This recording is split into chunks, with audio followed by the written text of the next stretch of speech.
Again, guys, so it's been a while actually, isn't it? I haven't done a video here for bouncers and doormen in a long, long time. And of course, the main reason because is, well, I don't do door work anymore. I left a few years ago for other things. And as a result, there's only so many stories you can tell. There's only so many memories in here, right?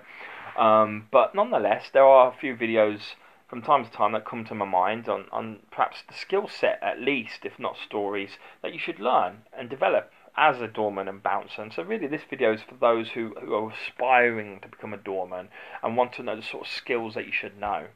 Of course, if you're a bouncer and doorman and you're watching this, you'll probably wholeheartedly agree with what I'm going to say here. And that is that more often than not, the best and most useful skill you can have is to be able to stop a fight before it even starts. And I don't mean by punching them first.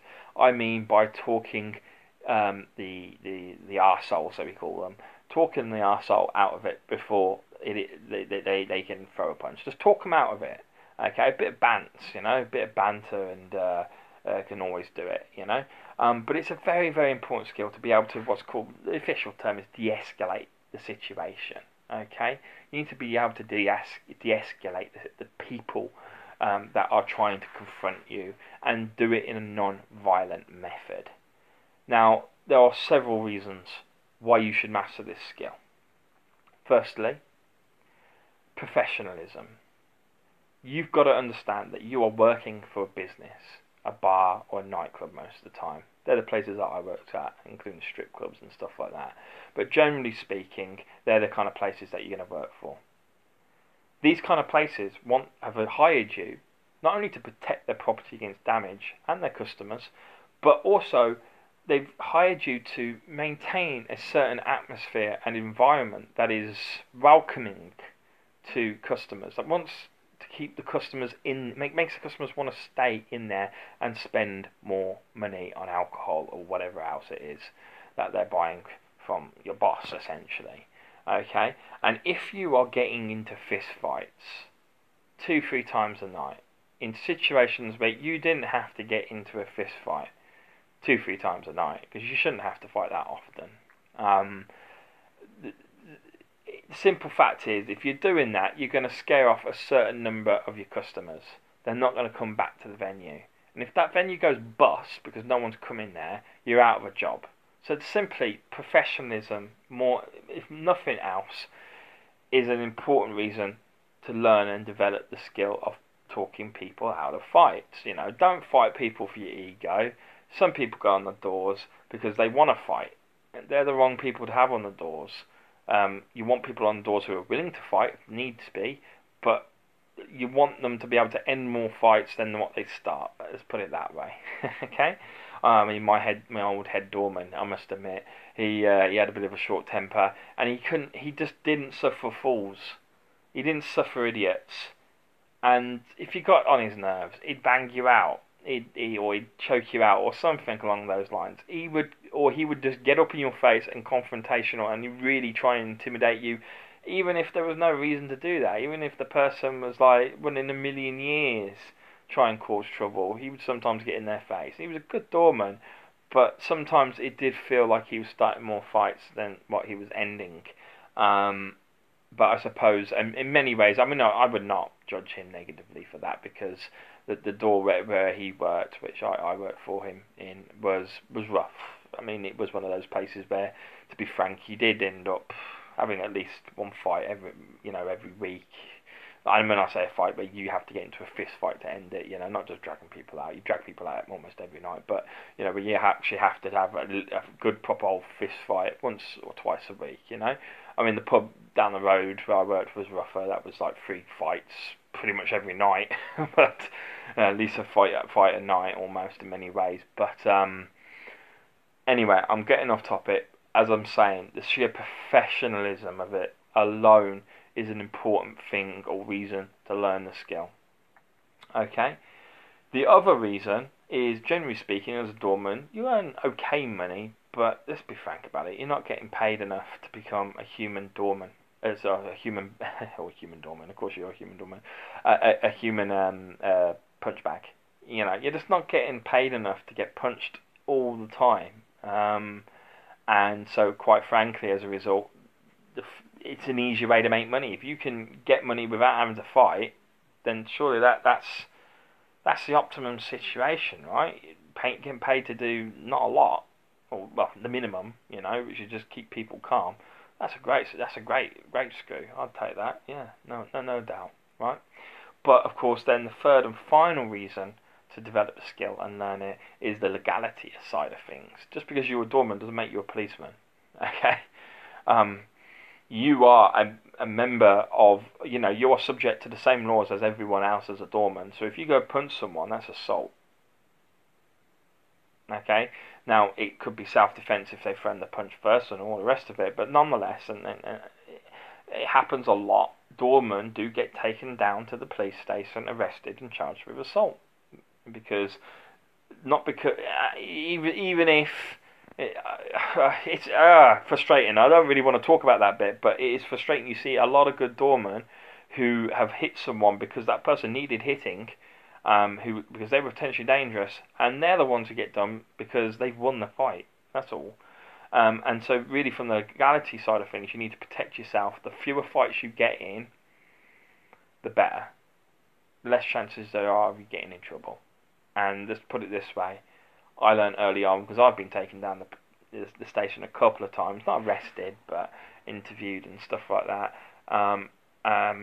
All I say is you don't get paid for your time down the police station. So you finish your shift, you go down to the police station after your shift, and they might keep you there for an hour or two, but that's 2 hours where you've had your time wasted and not got paid for it. So quite frankly speaking, no, don't just try and get out of it if you can, just to save you the headache of the law. Okay, the law is there for good reason, but sometimes it doesn't take the side of the defendant, as I would say. It will take the side of who's been hurt. And if you're any good at fighting, more often than not, it's going to be the other person that's been hurt. And do you really want to be the person who's been hurt? Would you rather? It's a difficult situation, right, guys? Anyone who's doing the doors and been in that situation will agree with me. It's fucking frustrating. Okay, to have your hands tied behind your back in that way. But as I say, it gets back to the point. Being able to talk people down and de-escalate a fight is an incredibly useful skill as a result. Now, how do you do it? Well, there's 2 ways. The optimal way is to be able to just talk them down.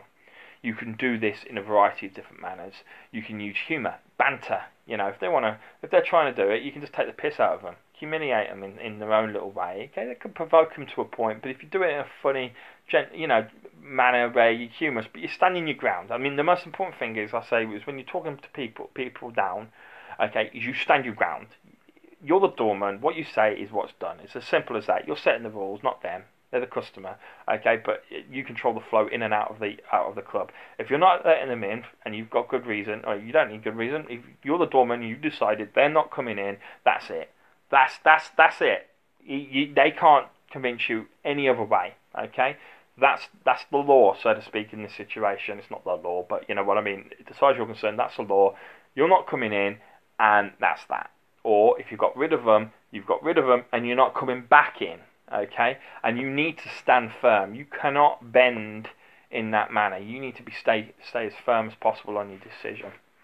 Okay, but you don't have to be aggressive or nasty with it. You can just go. You can go. Oh, look at your mate. You can barely stand. Come on. You don't want to go back in there anyway. There's plenty more but prettier girls down there. Or whatever. I don't know. I'm just made it up off the top of my head there. You can egg them on. Oh, mate, come on. I'll tell you what.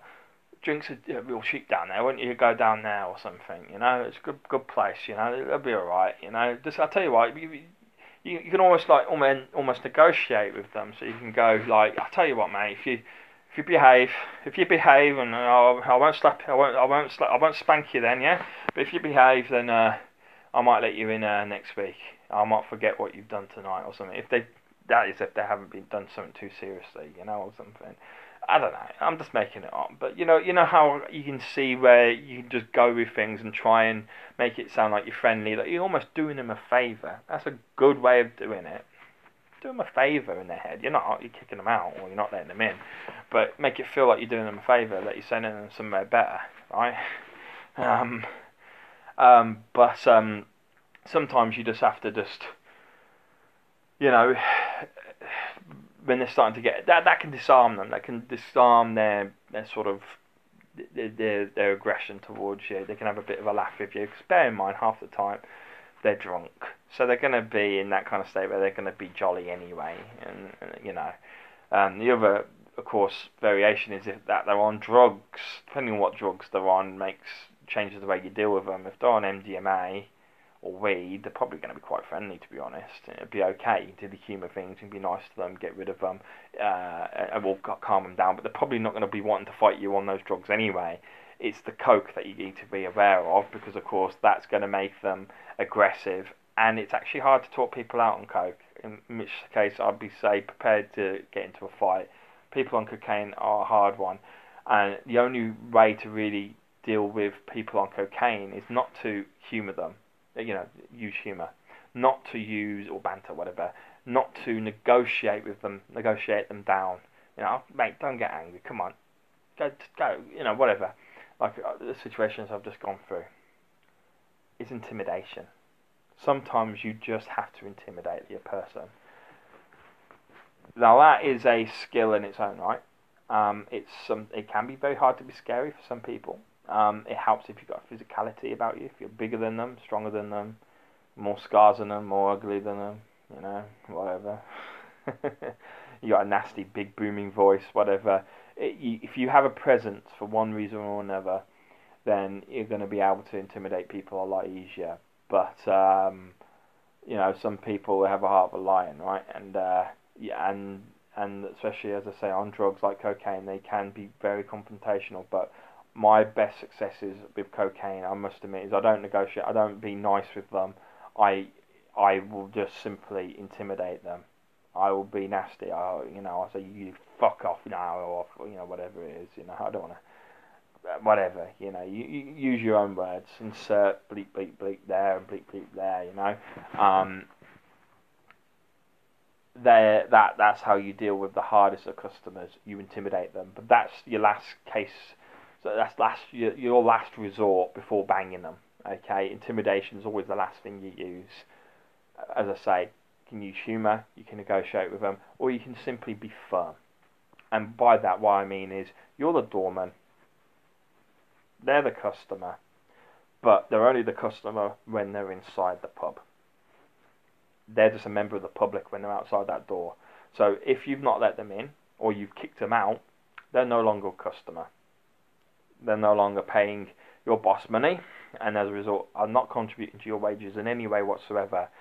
They are not your problem anymore, and they need to stay not your problem. And if they're getting into your face and all the rest of it, you just stand firm. You say, listen, mate, I don't care what you're saying. You're not getting in. If you want to fight, then I suggest you just fucking throw a punch. But obviously you don't want that. I don't want that. We don't want the hassle. Go now, whatever. You're kind of firm, but you're not intimidating them. You're not going, like, mate, I'm gonna smash your fucking face in if you don't get, whatever. Or like my old head doorman used to say, he would put out a cigarette and go, "You're giving me a headache. You're giving me a headache. You want to give me a headache?"